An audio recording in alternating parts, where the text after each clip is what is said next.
That was a master class in play calling from Josh McDaniels. Patriots spent more time under center, less time in spread and shotgun than they did in week one. They upped their use of motion, which is a huge tell for young quarterbacks, right? Are they playing zone? Are they playing man? Hey, let's make Drake feel comfortable. And then a lot of run action, play action.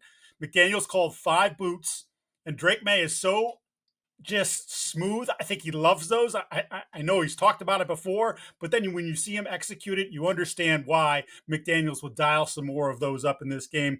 And in many ways, it was taking some things off his plate. And I know that was a huge debate last week, and people were on one side or the other. And, oh, were you calling him stupid? Or like, he's the quarterback, he should have a lot on his plate.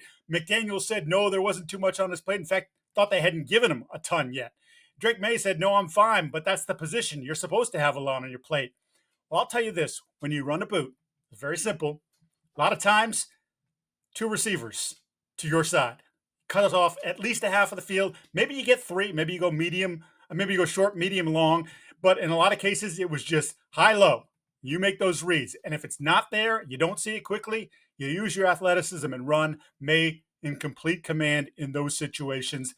Very natural. I think that certainly helped settle him down. And then if you're not going to go there with the boots and sort of putting him in that place, how do you look the rest of the game? Decisive, right? The thing that I talked about last week were the hesitations on some of the throws. That didn't exist in this game. He saw it and he let it rip. There was no doubt. Only a couple, as I mentioned, bad decisions / bad throws / inaccurate throws over the course of the game. I think I had 3, maybe 4, depending on how you feel about how the clock was handled at the end of the second quarter when they got down in the red zone. He ran out of bounds at 2:38. He thought he could get the edge, couldn't. And then I'm not totally sure they knew the clock had wound, and then they had to call the timeout at 2:03.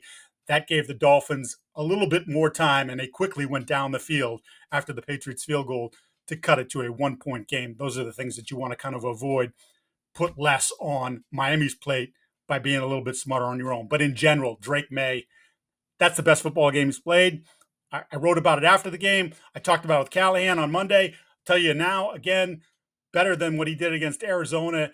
His first real impressive performance in a win start to finish. Yeah, he only had 1 of those last year. I know there's 3 on his record, but only 1 where he went start to finish, and that was the Chicago game, in which, quite frankly, might have been one of his worst games of the year. Kept trying to get out of the back of the pocket. Really kind of a mess. This game, not a mess at all. The best player, period, full stop, end of sentence, on the football field. That was Drake Maye. He owes a lot to Josh McDaniels for that.